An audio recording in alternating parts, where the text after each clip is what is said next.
So I figure, why not another maintenance episode?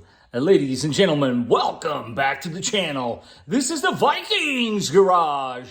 But what type of maintenance should we do today? Hey,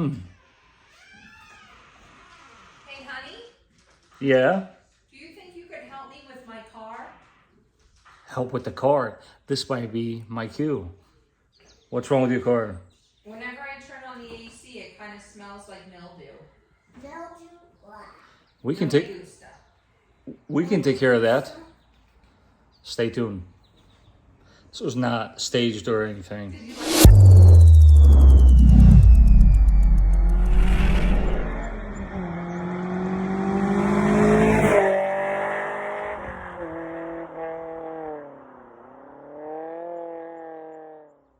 So I'm going to go ahead and show you guys how you can very easily do this job at home. And no, my wife's car is not the S1000, although she's more than welcome to drive it. Today's guinea pig is going to be the RAV4. So let's go ahead and show you guys how you can do this in a few simple steps. First thing you want to do is grab this kit, which, shocker, has Toyota label right on it. This, believe it or not, is a procedure that Toyota does approve. Kit will come both these cans and the little rubber hose.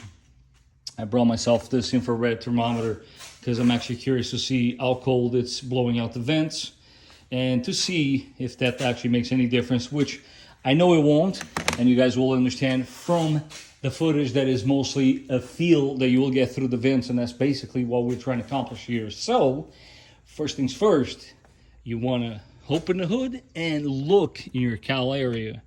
Now, this particular vehicle is a poor example because it is fairly clean. What you want to do is clean all of debris, leaves, everything. See, I'm already seeing something. I'm going to go ahead and remove that guy. You want to clean everything from this area. And you will see in a quick second why I'm asking you to do that. I like to wipe it down with a towel. Make sure that there is no contaminants. That's when you're going to grab this can. And what you want to do is right where you got the entrances to the cowl, you want to spray the stuff right in there, and of course the top one as well. And it doesn't hurt to go in the corners and do the same exact thing. I am, for obvious reasons now, bring the operation inside because it is clearly starting to downpour. But it's super easy. Just go ahead and spray this on your cowl areas that have all those little grills. That escalated really quick. But luckily for me, we can go ahead and continue the process. I'm gonna go ahead because we got plenty of this material left. Do not waste the entire can, and you'll see why in a second. But yeah, don't be afraid to get right in there. The point is that you get this product right below where this grill is, because basically this is where most of your air makes its entrance through the air box and the blower motor, and it's going to suck the air from this area. And now this has got a nice scent to it, and it is going to be sucked from that area. So now that you got this portion addressed, we're going to go ahead and go inside and extract the cabin air filter. Of course, you take your glove box out. Now, as far as the cabin air filter goes, it's actually pretty easy. You got two tabs on one side, and just like so, pops right out. You extract your cabin air filter, and now this one is, once again, stay on top of the maintenance with this vehicle. But let me show you guys what I do. Clearly it's not super dirty, but when I do the service, I like to go ahead and replace the filter at the same time. Cabin air filter, that is. You want to look for the part that says up, and again, gently just spray a little bit, and that's it. This is mainly going to give you a nice fresh scent inside the vehicle. So let's go ahead and swap them out. Remember, you got to reuse this plastic housing.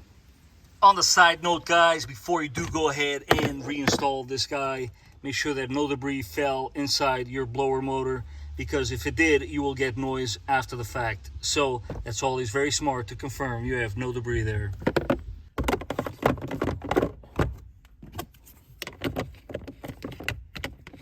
It is important to reinstall this correctly so it doesn't fall off and ensures you have the proper pressure within your hair box.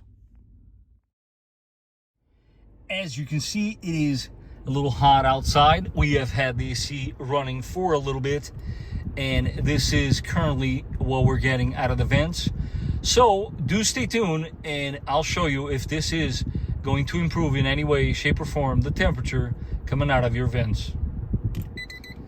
Before I go ahead and use this guy right here, which is going to be a lot of fun, you are going to want to stay tuned for that. 2 recommendations. One, if you've not gotten these ramps as of yet, I'm telling you, they are worth every penny. I've been using these things for a couple of years now, and they have not failed me once, and they still look like new. And when I tell you I use them like a lot. So it's definitely something to consider. This particular case, because I'm doing this inside the garage, you might want to consider that as well, is a little tray, because there is byproduct that will be expelled back outside. So you want to have something to catch that. But let's go ahead, put the car on top of the ramps, and I'm going to show you how to use this properly.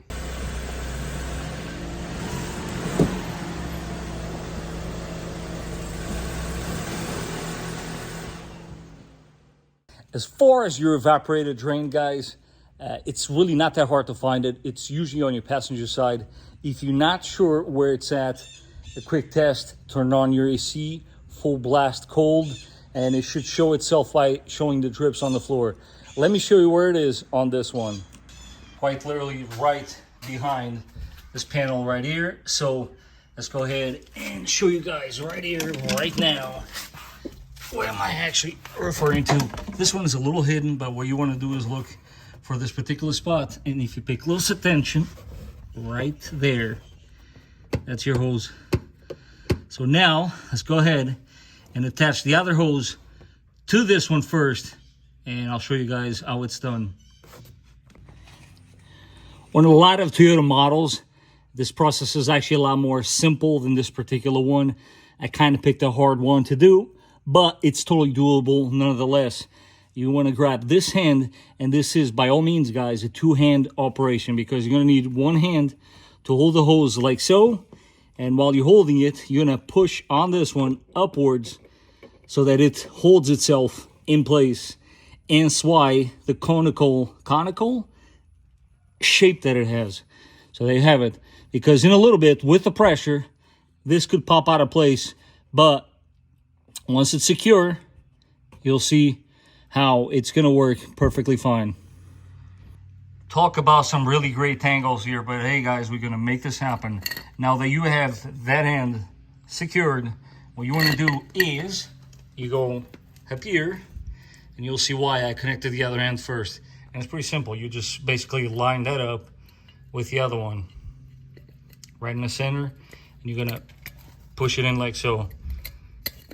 Because oftentimes, while you're trying to do this, it's a little hard to correctly aim it, and pressure starts shooting this way, and you don't want the other end shooting stuff all over the place. So what you want to do now, you got 2 options here. You can keep one hand here while the other hand is pressing on this tab, or you can trust that that's secure and go ahead and go for it. There you have it.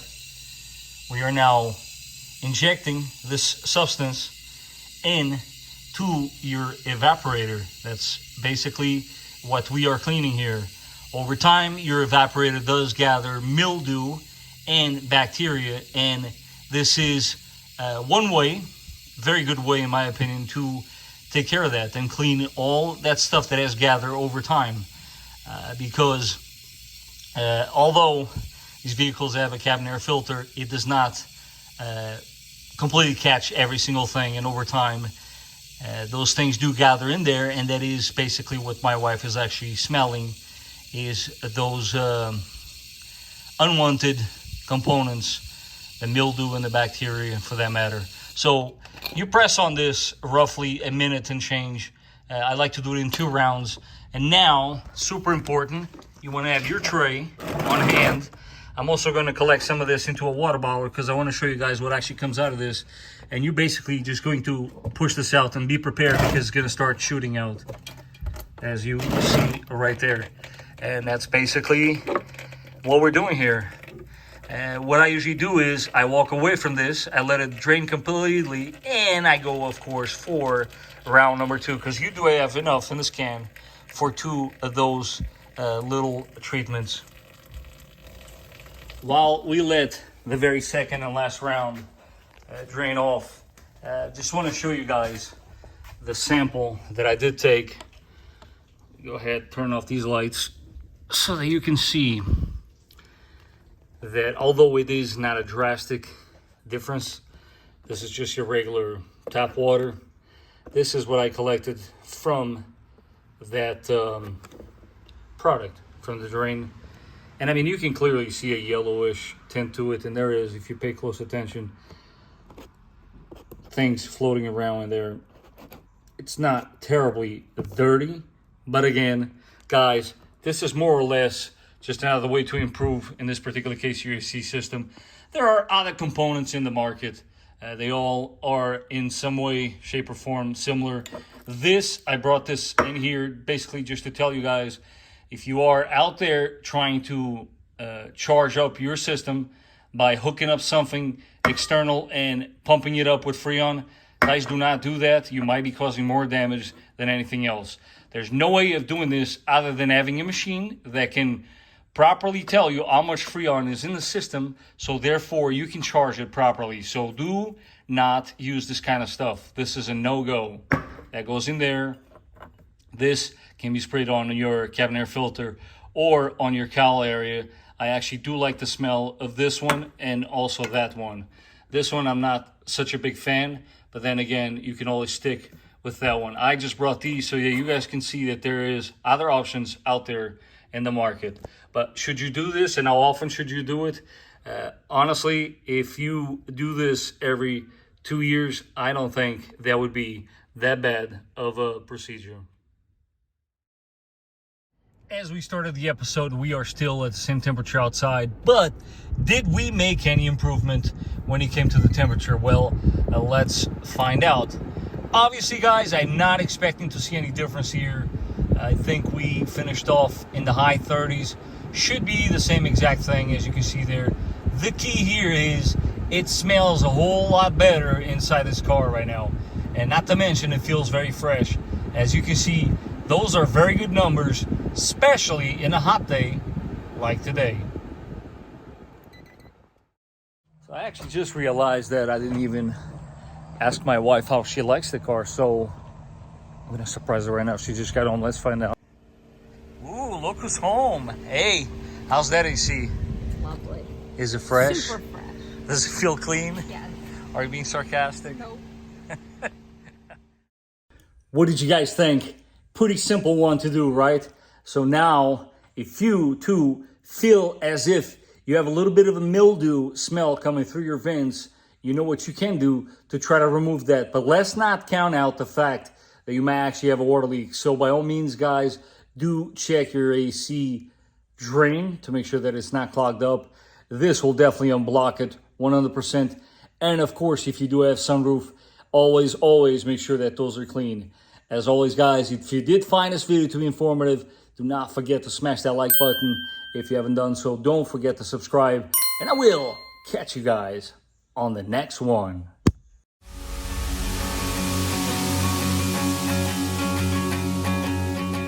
As I'm sitting here editing this video, I say to myself, you know, that was not that drastic of a difference with those samples.